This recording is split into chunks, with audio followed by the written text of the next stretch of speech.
آئیے آپ کی کالز ہم شامل کرتے ہیں.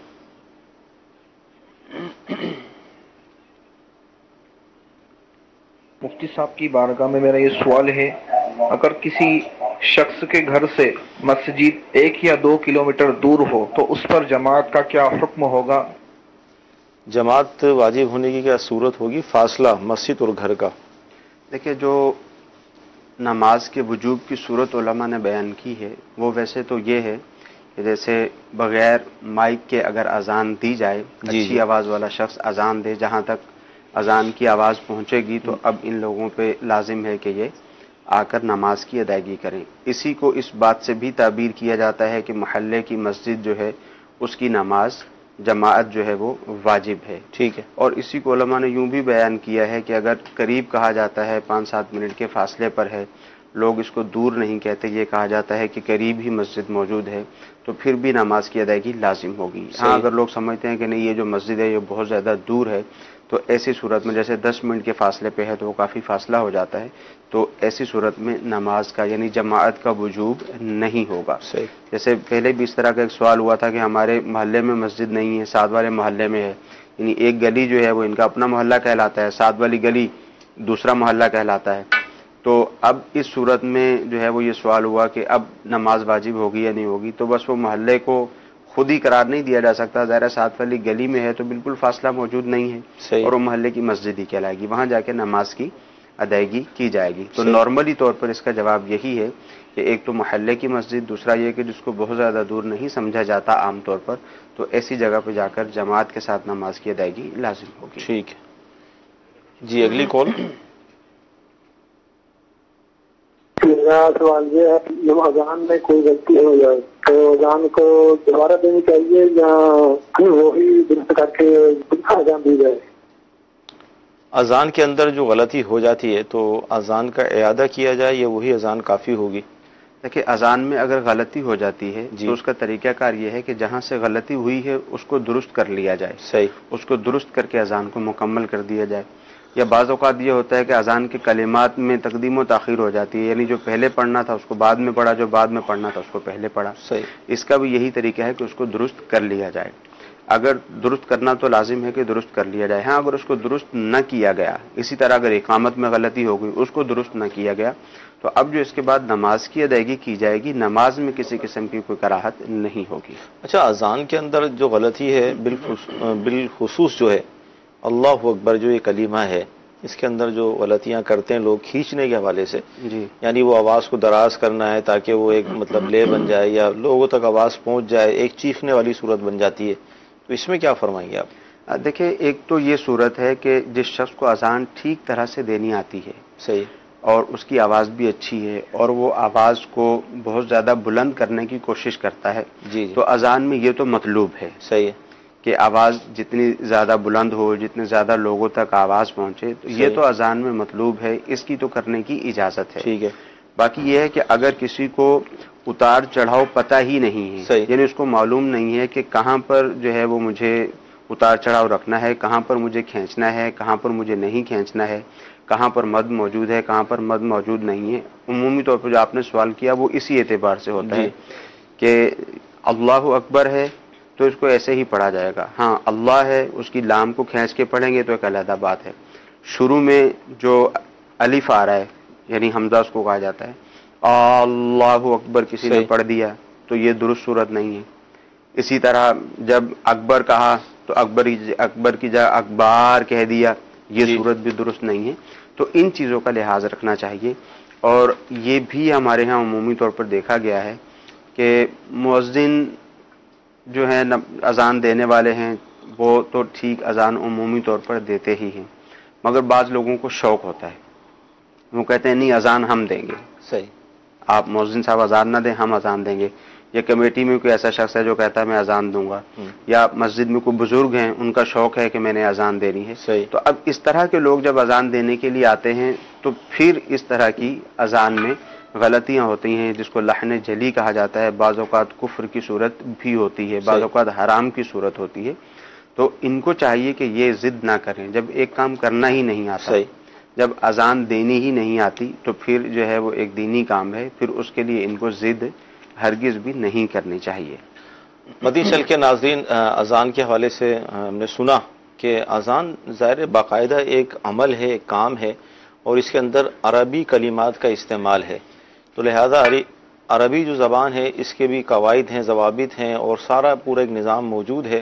ہر شخص جسے اذان دینی نہیں آتی اور مائک لے کر وہ کھڑا ہو جائے کہ میں اذان دوں گا، چلیں اس کی نیت اچھی ہے، ثواب کی نیت ہوگی، لیکن جب تک اس کا یعنی کہاں کھینچنا ہے کہاں نہیں کھینچنا، جو مخارج کا معاملہ ہے، اگر صحیح نہیں ہوگا تو پھر ثواب تو کہاں سے ملے گا اگر اس کے اندر اس طرح کی غلطیاں ہوں گی۔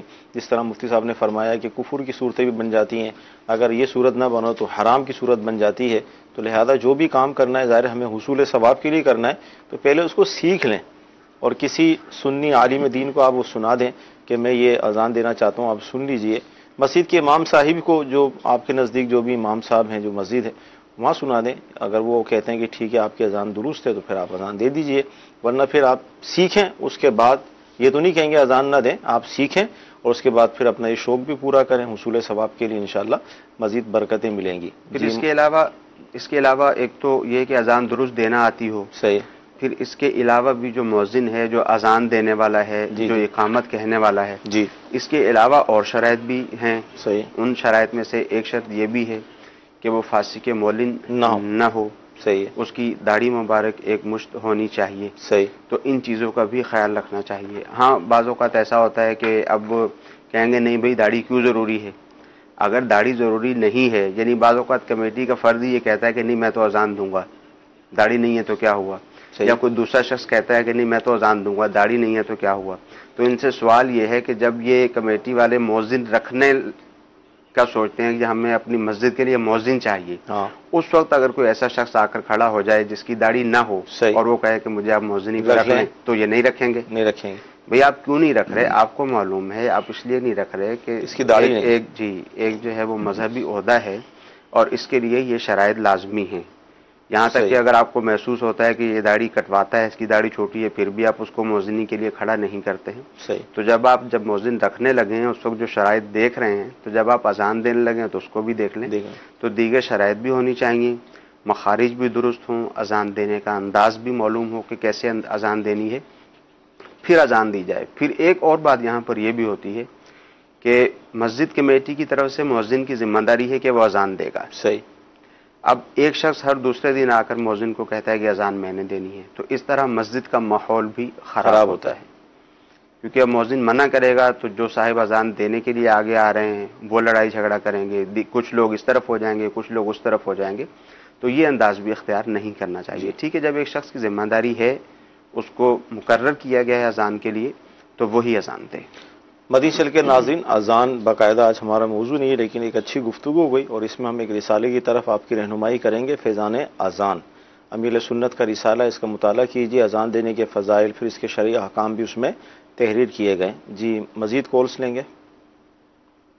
میرا نام محمد طاہر زرطاری ہے۔ میرا سوال یہ ہے کہ جو قرآن پاک ڈاؤن لوڈ کرتے ہیں موبائل یعنی ایپس کی صورت میں، تو اسی موبائل میں ہم لوگ اکثر لوگوں نے گانے وغیرہ یا کوئی ایسے تصاویر رکھی ہوتی ہیں، تو اس کے بارے میں کیا حکم ہے؟ اچھا، کیا فرمائیں گے کہ موبائل کے اندر قرآن مجید بھی رکھا ہے، اپنے دینی کتب بھی ہیں، اور ساتھ ہی اس کے اندر فلمیں، گانے، اس طرح کی چیزیں بھی ہیں، تو کیا فرمائیں گے؟ دیکھیں اصل میں ان کا جو سوال ہے وہ اس اعتبار سے ہے کہ کیا اس طرح کرنا بے ادبی تو نہیں ہے؟ صحیح، قرآن مجید کے سافٹ ویئر بھی اس کے اندر موجود ہیں اور اسی طرح جو ہے وہ گانے باجے کے بھی ہیں، تو دیکھیں یہ بات ذہن میں رہے کہ ادب اور بے ادبی کا جو دار و مدار ہے وہ عرف پر ہوتا ہے۔ صحیح، تو ہمارے ہاں کوئی بھی اس کو بے ادبی نہیں سمجھتا ہے۔ ہاں اس کو یوں بے ادبی سمجھا جائے گا جیسے مثال کے طور پر قرآن مجید فرقان حمید ہمارے پاس موجود ہو، ہمارے ہاتھوں میں ہے، اب کوئی شخص کوئی گانے کی سی ڈی یا اس طرح کی کوئی بھی چیز لا کے اس کے بیچ میں رکھ دے، اس پہ تصویریں بھی ہیں، وہ گانا وغیرہ ہے اس میں، ہاں تو اس کو ضرور بے ادبی سمجھا جائے گا کہ یہ بے ادبی ہے۔ باقی یہاں پہ یہ سافٹ ویئرز وغیرہ کا سلسلہ ہوتا ہے تو ہر قسم کی چیزیں موبائل میں جو ہے وہ لوگ رکھتے ہیں، ٹھیک ہے، تو اس کو بے ادبی تو نہیں کہا جا سکتا۔ اب رہی دوسری بات کہ موبائل میں گانے باجے کا ہونا یا دیگر چیزوں کا ہونا، تو ظاہر ہے مسلمان کے موبائل میں تو یہ چیزیں نہیں ہونی چاہیے۔ اچھا، پھر دوسرا یہ کہ ہو سکتا ہے ان کے ذہن میں جو کنفیوژن ہو یہ ہو کہ ہم نے موبائل کے اندر گانے بھی رکھے ہیں، فلمیں بھی، اور قرآن بھی ہم نے رکھ لیا، تو قرآن نہ رکھیں یار، بے ادبی ہوتی ہے۔ ہاں نہیں، یہ تو اب مطلب یہ کہ بھائی آپ اپنے موبائل سے گانوں کو نکالیں نا، کیا فرماتے ہیں؟ یہ تو شیطان کی طرف سے ایک وار ہوتا ہے کہ جیسے مثال کے طور پر کسی کو سمجھایا گیا کہ بھائی آپ نعتیں رکھ لیں اپنے موبائل میں، جی، یا علماء کرام کے بیانات رکھ لیں، یا یہ فلاں قاری صاحب کی آواز میں قرآن مجید کی تلاوت ہے اس کو آپ رکھ لیں، تو یہ کہتے ہیں نہیں یار میں نہیں رکھ سکتا کیونکہ میرے موبائل میں گانے ہیں تو میں اس لیے نہیں رکھ سکتا. تو ظاہر ہے یہ شیطان کی طرف سے ایک وار ہے. صحیح. گانوں کو نکال دینا چاہیے اور قرآن مجید فرقان حمید رکھنا چاہیے، یا دیگر جو بھی دینی معلومات ہیں وہ لینی چاہیے. باقی یہ ہے کہ اگر موجود ہے تو اس کو نکالنا تو لازم ہے ہی، یعنی قرآن مجید فرقان حمید رہے، گانے بازوں کو نکال دیا جائے. اگر کسی نے نہیں بھی نکالا موجود ہیں تو بے ادبی میں شمار نہیں ہوتا. مدنی چینل کے ناظرین، اللہ تعالیٰ کی رحمت ہے کہ دعوت اسلامی کا مدنی ماحول ہمیں نصیب ہوا، اور میموری کارڈ ظاہر موبائل ہے تو اس کے جو بھی لوازمات ہیں، میموری کارڈ ظاہر پورا یہ حصہ بنتا ہے موبائل کا. تو دعوت اسلامی نے الحمدللہ اس کا جو مثبت استعمال ہے، یعنی یہ کہہ لیجئے کہ میموری کارڈ کے ذریعے مختلف قسم کے بیانات، پھر تفسیر کے حوالے سے اس کے اندر مواد اور نہ جانے کیا کیا دعوت اسلامی میموری کارڈ کے اندر دے رہی ہے، تاکہ موبائلز کے اندر آپ اپنی جتنی بھی گناہ والے معاملات ہیں ان کو ختم کر دیں. کیونکہ بعض اوقات ہماری عادت بن جاتی ہے کہ یار کچھ نہ کچھ ہم سنیں اور یوں ہمارا کام میں دل لگتا ہے یا ٹائم پاس ہوتا ہے. تو دعوت اسلامی نے آپ کو ایک اچھی چیز دے دی کہ آپ نعت سنتے رہیں، قرآن کی تلاوت سنتے رہیں.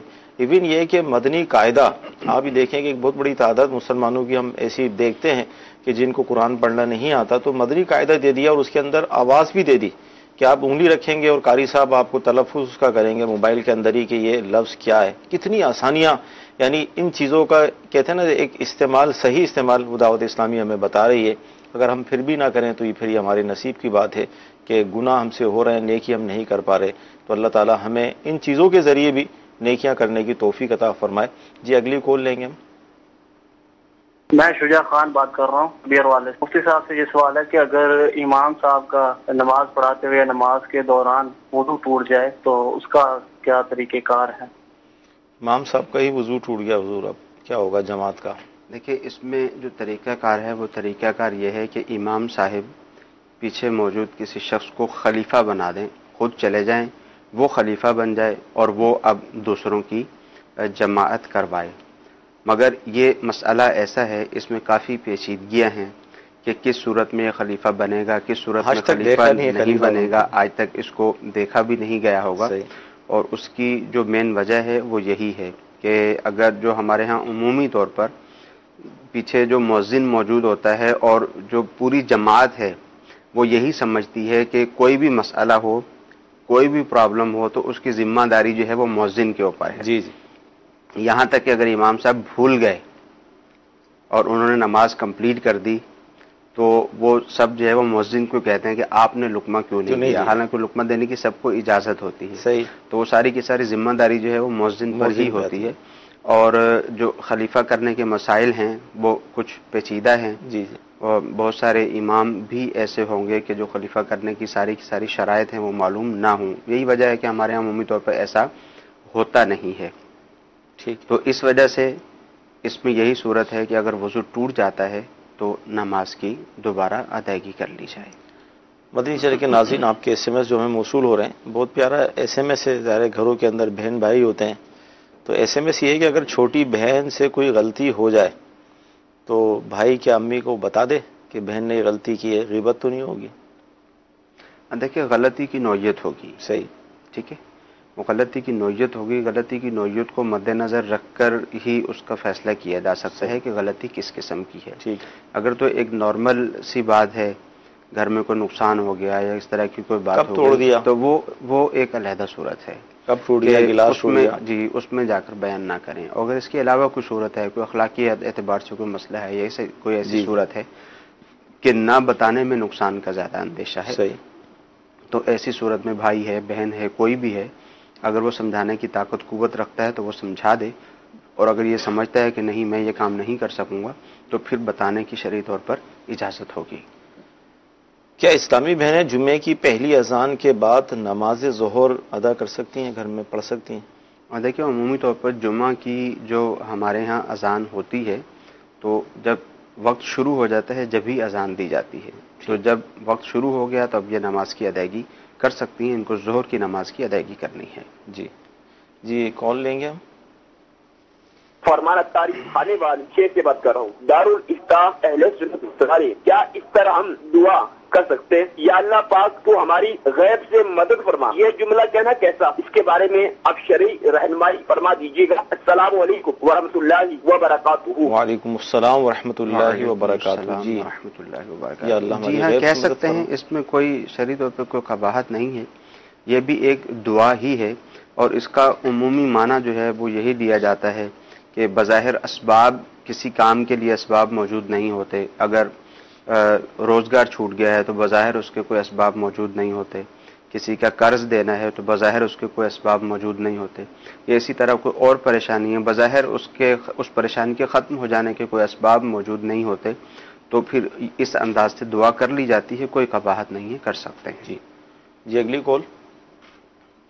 غازی عطا محمد استا محمد بلوچستان۔ میرا سوال یہ ہے کہ حضرت بلال رضی اللہ تعالیٰ عنہ مسجد نبوی صلی اللہ تعالیٰ علیہ وسلم کے کس حصے میں آذان دیا کرتے تھے؟ جی غالب حضرت بلال رضی اللہ عنہ کو پوچھ رہے ہیں یہ کہ وہ کس حصے میں اذان دیتے تھے، وہ جب اذان دیا کرتے تھے؟ نہیں، وہ باقاعدہ جو ہے وہ ذہن میں نہیں ہے کہ مسجد نبوی کا کون سا حصہ تھا، صحیح، وہ سیدھی طرف تھا یا الٹی طرف تھا یا کس طرف وہ حصہ تھا جہاں پہ بلال رضی اللہ تعالیٰ عنہ اذان دیا مسجد سے باہر ہی ہوگا وہ۔ جی یہ شرعی مسئلہ بھی ہے کہ جو اذان ہے وہ اذان مسجد سے باہر ہی دی جائے، جیسے عمومی طور پر مساجد کے جو محراب ہوتے ہیں وہ بعض اوقات مساجد سے باہر ہوتے ہیں، یا اس کے ساتھ کمرہ بنا ہوا ہوتا ہے وہ مسجد سے باہر ہوتا ہے۔ جی اگلی کال۔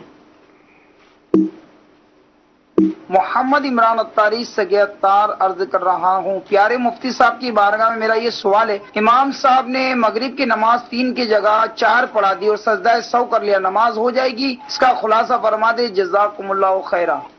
آمین۔ مغرب کی جو نماز ہے وہ 3 کی جگہ 4 اور سجدہ سہو بھی کر دیا، تو اب کیا ہوگا حضور؟ دیکھیں اس کی ایک صورت تو یہ ہے کہ تیسری رکعت میں قاعدہ کیا، قاعدہ کرنے کے بعد تشہد مکمل کی اور اب اٹھ کر کھڑے ہو گئے، یعنی ذہن میں نہیں رہا، سمجھے کہ شاید دوسری رکعت میں نے پڑھی ہے، اب سمجھے کہ تیسری رکعت ہے، تیسری رکعت کے لیے کھڑے ہو گئے، تو اب جب قاعدہ کر لیا تھا تیسری رکعت کا، اب چوتھی رکعت کے لیے کھڑے ہو گئے، اب جو ہے وہ اگر چوتھی رکعت پڑھ لی ہے تو ویسے تو یہاں حکم شرعی یہ ہے کہ جب تک چوتھی رکعت کا سجدہ نہیں کیا واپس آ جائیں، نماز کو کمپلیٹ کریں، آخر میں سجدہ صاف کر لیں، ٹھیک ہے۔ اور اگر ایسا نہیں، اگر چوتھی رکعت کا سجدہ کر لیا ہے تو اب یہ حکم ہوتا ہے کہ بہتر یہ صورت ہے کہ اب 5ویں رکعت بھی ساتھ ملا لیں، آخر میں سجدہ صاف کر لیں، پہلے 3 فرض ہو جائیں گے، باقی 2 نفل ہو جائیں گے، ٹھیک ہے۔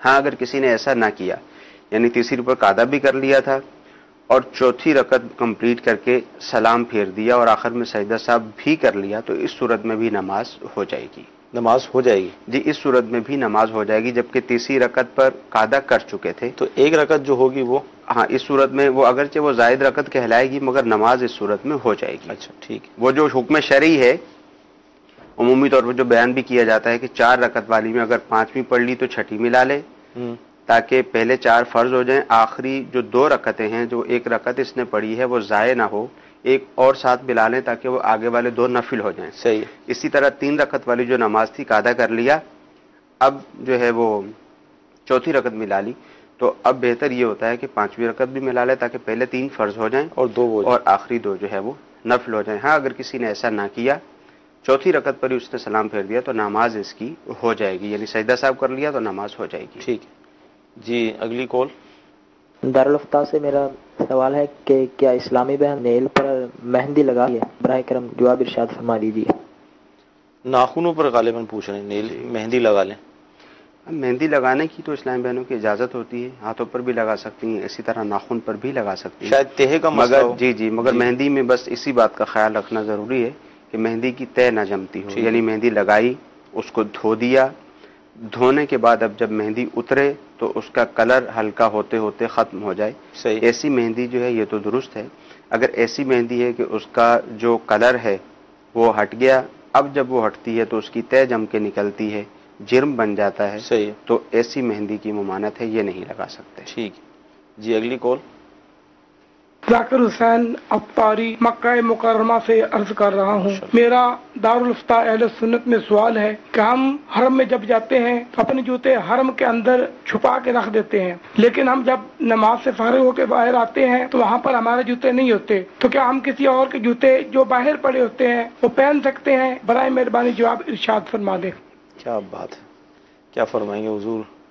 حرم میں جوتے اپنی تئیں تو بڑا تو اہتمام کیا، لیکن پھر بھی وہ آگے پیچھے بعض اوقات بھول بھی جاتے ہیں کیونکہ اتنی بڑی جگہ۔ میں یہی بتانے لگا تھا کہ جو اکثر لوگوں کے ساتھ ہوتا ہے وہ یہ ہوتا ہے صحیح کہ وہ ایک دروازے سے داخل ہوئے ہوتے ہیں اور وہاں پر وہ جوتے کسی بھی جگہ پہ رکھ دیتے ہیں، باقاعدہ وہاں پہ جو ہے وہ جگہ بنی ہوئی ہے جوتے رکھنے کی، نمبر بھی لگے ہوئے ہوتے ہیں، جو نمبر یہاں لگے ہوئے ہیں وہی دوسرے گیٹ کے پاس بھی لگے ہوئے ہیں، تو عمومی طور پہ ایسا ہوتا ہے کہ جوتے موجود ہی ہوتے ہیں، بھول جاتے ہیں بس، مگر بھول جاتے ہیں کہ کہاں رکھے تھے، تو پھر سمجھتے ہیں کہ شاید ہمیں ملے نہیں ہیں۔ بہرحال جو بھی صورت ہو، کسی کا جوتا استعمال کرنے کی شرعی طور پر اجازت نہیں ہے۔ عمرے کے لیے جاتے ہیں، حج پر جاتے ہیں، کثیر رقم خرچ ہوتی ہے، تو اس میں یہی احتیاط ہے کہ آپ 3 یا 4 جوڑے چپل کے جو بھی آپ نے استعمال کرنی ہے اور عمرے کے اعتبار سے وہ آپ اپنے ساتھ لے جائیں۔ صحیح، وہ آپ ساتھ لے جائیں گے۔ اگر خدا نخواستہ گم بھی ہو گئی ہے تو جہاں آپ کی رہائش ہے وہاں تک جو ہے وہ مکہ مکرمہ کی جو سرزمین ہے، مدینہ منورہ کی سرزمین ہے، اس سے مشرف ہوتے ہوئے جائیں اور واپسی جا کے ہوٹل سے جوتے لے لیں۔ سبحان اللہ۔ اچھا، یہاں پر ان کو آپ مدنی مشورہ کیا دیں گے کہ مثال کے طور پہ انہوں نے یہ سوچا کہ میری چپل چوری ہو گئی، آگے پیچھے ہو گئی، اب ان کو ظاہر تکلیف تو ہوئی نا اس چیز سے کہ میری چپل آگے پیچھے ہو گئی جوتی، تو اب یہ کسی اور کی جب لیں گے تو اس کی کیفیت کیا ہوگی؟ ظاہر ہے جب ایک تو یہ کہ کسی اور کی لیں گے تو اس کی کیفیت بھی انہی کی طرح کی ہوگی جیسی ان کی کیفیت ہے۔ صحیح۔ باقی یہ ہے کہ ہونا یہ چاہیے کہ اگر بالفرض ایسا ہو بھی گیا ہے، صحیح، تو ہر جگہ پر ہی ویسے تو ایسا ہونا چاہیے کہ اگر ہمارا کوئی نقصان ہوتا ہے وہ ہمارے حق میں بہتر ہی ہوتا ہے۔ صحیح، وہ ہمارے حق میں بظاہر ہمیں لگ رہا ہوتا ہے کہ وہ نقصان ہے، جو تکلیفیں انسان کو دنیا میں پہنچتی ہیں جب وہ اجر دیکھے گا قیامت کے دن تو اس کی یہ خواہش ہوگی کہ کاش مجھے اس سے بھی زیادہ تکلیفیں پہنچتی۔ صحیح۔ اور پھر حرم میں اس طرح کا مسئلہ ہو، وہاں صبر کرے گا، اس کو اجر بھی زیادہ ملے گا۔ سبحان اللہ۔ دیکھیں چپل کھو گئی ہے یا کوئی لے گیا ہے، اب وہ تو واپس نہیں آنی۔ صحیح۔ اب کسی دوسرے کو ایک تو تکلیف نہ پہنچائی جائے، جو ان کی اپنی کیفیت ہے کسی دوسرے پر اس کیفیت کو طاری نہ کیا جائے حرم شریف میں اور کسی جگہ پر بھی نہ کیا جائے، اور دوسرا یہ ہے کہ کسی دوسرے کی چپل وغیرہ بھی لے کر ہرگز نہ جائیں۔ شرن اس کا حکم مطلب ناجائز کا ہی ہے؟ جی بالکل ناجائز کا حکم ہے، نہیں لے سکتے۔ ظاہر ہے جب کسی کی چپل آپ لے کر جائیں گے تو غیر کے مال کو استعمال کرنا ہوگا تو ضرور ناجائز ہے۔ تو مدی چینل کے ناظرین، حرم جو ہے اس کے اندر ایک نیکی لاکھ نیکی کے برابر ہے اور ایک گناہ بھی لاکھ گناہ کے برابر ہے، تو لہذا اگر بالفرض آپ کی چپل آگے پیچھے ہو جاتی ہے تو اگر آپ کسی کی چپل جب اٹھائیں گے اور یہ ایک گناہ اگر ہم اس کو کاؤنٹ کرتے ہیں کہ یہ ایک گناہ ہے کیونکہ ناجائز ہے، تو یہ گویا کہ 1 لاکھ گناہ ہوں گے۔ تو اس لیے چپل کی قیمت پاکستانی حساب سے اگر ہم دیکھیں تو کیا ہوگی، 150 200-250 روپے ہوگی، لیکن گناہ کتنا بڑا ہوگا، تو لہذا اس سے بچنے کی کوشش کی جائے، صبر کیا جائے۔ صبر کریں گے تو حرم میں جس طرح مفتی صاحب نے فرمایا ہے کہ صبر کا ثواب بھی، یعنی اس کو لاکھ سے ہی ہم ظاہر ضرب دیں گے کہ وہ اس طرح بڑھ جائے گا۔ جی اگلی کال۔ میں محمد حارت تاریخ سے بات کر رہا ہوں۔ مجھے یہ بتا دیں، جب میں بس میں جاتا ہوں تو کچھ بچے مجھے اور میری بہن کو مارتے ہیں، تو ہمیں بھی ان کو مارنا چاہیے؟ جواب ارشاد فرما دیجیے۔ کیا فرمائیں گے؟ اگر نہیں ماروں گا تو پھر نہیں کہیں گے لوگ کہ یار دیکھو کتنا کمزور ہے؟ اور دیکھیں بچوں کے متعلق انہوں نے سوال کیا ہے کہ بچے جیسے وین وغیرہ میں جاتے ہیں، اسکول جاتے ہیں، آپس میں اسکول سے آنا جانا ہوتا ہے، آپس میں الجھ جاتے ہیں، تو دیکھیں بچوں پر بھی یہی لازم ہے جو بڑوں پر لازم ہے کہ اگر کوئی تکلیف پہنچاتا ہے تو اس کو معاف کر دینا چاہیے۔ جو صحیح طریقہ ہے، جو بہترین طریقہ ہے، جس کی ہمیں اسلام ترغیب دلاتا ہے کہ درگزر کرنا اختیار کریں، معافی، کسی سامنے والے کو معاف کرنا اختیار کریں۔ اگر ہم زمین والوں پر رحم کریں گے تو انشاءاللہ عز و جل اللہ تعالی ہم پر رحم فرمائے گا۔ تو یہ چیز نہ دیکھی جائے، بچوں میں بھی بڑوں کو دیکھ کر یہ چیز پیدا ہو جاتی ہے کہ سامنے والے نے اگر کچھ کہا تو اگر میں نہیں کہوں گا تو مجھے کمزور سمجھا جائے گا، لوگ مجھے باتیں کریں گے کہ اس نے تو تمہیں یہ بات کہہ دی تھی، اس نے تمہیں مارا تھا، تم نے اس کو کچھ بھی نہیں کہا، تم کمزور ہو۔ تو دیکھیں طاقتور شخص وہ ہے کہ جب اس کو کسی بات پر غصہ آئے تو وہ اپنے غصے پر کنٹرول کرے. طاقتور انسان وہ نہیں ہے کہ اس کو غصہ آئے اور وہ آؤ دیکھے نہ تاؤ اور اپنے غصے پر عمل کرتا چلا جائے. اپنے غصے پر عمل کرے گا تو یہ اپنے آپ کو سزا دینا ہی ہے. کسی بزرگ سے کسی سے پوچھا گیا کہ یہ غصہ کیا ہے، تو انہوں نے کہا کہ غصہ یہ ہے کہ سامنے والے کی غلطی کی سزا خود کو دینا. غلطی تو سامنے والے نے کی تھی، اب آپ خود لال پیلے ہو گئے، اپنی طبیعت آپ نے خراب کر لی. غلطی تو سامنے والے نے کی تھی، تو غصہ جو ہے وہ سامنے والے کی غلطی کی سزا خود کو دینا ہے. تو اس میں کنٹرول کرنا چاہیے. اچھا حضور یہ ارشاد فرمائے کہ ناپاکی کی حالت میں حضور علیہ الصلوۃ والسلام کا مبارک نام لینا یا سلام کا جواب دینا، کیا فرمائیں گے اس حوالے سے؟ دیکھیں شرعی مسئلہ جو ہے وہ تو یہی ہے کہ نام بھی نہ لیا جائے. شرعی مسئلہ تو یہ ہے کہ نام لے سکتے ہیں صحیح، اور اسی طرح سلام کا جواب بھی دے سکتے ہیں. شرعی مسئلہ تو یہ ہے، مگر بہتر یہ ہے کہ جب اس طرح کی کیفیت ہو تو حضور صلی اللہ تعالی علیہ وآلہ وسلم کا نام نامی نہ لیا جائے، سلام کا جواب بھی نہ دیا جائے. وہ اس اعتبار سے سامنے والے کو بھی معلوم ہو، اس کو بھی پتہ. وہاں اگر پتہ ہے کہ سامنے والے کو جو حضور صلی اللہ تعالی علیہ وآلہ وسلم قضائے حاجت سے فارغ ہوئے، کسی نے سلام کا جواب دیا تو آپ نے تیمم وغیرہ کر کے اس کے سلام کا جواب دیا، جو مفہوم حدیث جو میرے ذہن میں ہے ابھی. تو اس بات کا لحاظ رکھنا ضروری ہے کہ بالخصوص حضور صلی اللہ تعالی علیہ وسلم کا نام نامی جب آتا ہے تو اب اگر ناپاکی کی کیفیت ہے تو ادب کا تقاضا یہ ہے کہ نام نہ لیا جائے. ایک صحابی حضور صلی اللہ تعالی علیہ وآلہ وسلم کی جو سواری تھی، اس کے اوپر جو زین رکھی ہوئی ہوتی ہے وہ اس کو تبدیل کیا کرتے تھے یا صاف کیا کرتے تھے. سبحان اللہ. تو حضور صلی اللہ تعالی علیہ وآلہ وسلم ایک دن تشریف لائے تو اس کو تبدیل نہیں کیا ہوا تھا یا اس کے اوپر رکھا نہیں تھا. تو یہی فرمایا کہ پوچھا ان سے، مطلب سبب پوچھا کہ ایسا کیوں نہیں کیا. تو انہوں نے عرض کی کہ یا رسول اللہ صلی اللہ علیہ وسلم میں پاکی کی حالت میں نہیں تھا. صحیح. اور میرا ضمیر اس بات کو گوارا نہیں کرتا کہ آپ کی سواری کی جو زین ہے اس کو اس حالت میں ہاتھ لگاؤں. مدنی چینل کے ناظرین، سلسلہ ہوا بہت اہم گفتگو ہوئی. آج جمعرات ہے اور جمعرات کو مغرب کی نماز کے بعد دعوت اسلامی کے تحت اجتماعات کا سلسلہ ہوتا ہے. آپ جہاں بھی ہوں کوشش کر کے اجتماع میں شرکت کیجئے. وہاں سے بھی آپ کو انشاءاللہ عز و جل مزید نیکیوں کی ترغیب ملے گی، استقامت ملے گی اور بہت کچھ ملے گا. اور آج انشاءاللہ عز و جل نگران شورا سنت و بھرا بیان فرمائیں گے، تو لہذا نیت کر لیجئے. اللہ تعالیٰ کی بارگاہ میں دعا کرتے ہیں کہ اللہ تعالیٰ آج کا ہمارا یہ سلسلہ اپنی بارگاہ میں قبول فرمائے. جو سنا ہے، جو سیکھا ہے، اس پر عمل کرنے کی توفیق عطا فرمائے. آمین. صلو علی الحبیب صلی اللہ تعالی علی محمد. ارے کیسے زندگی،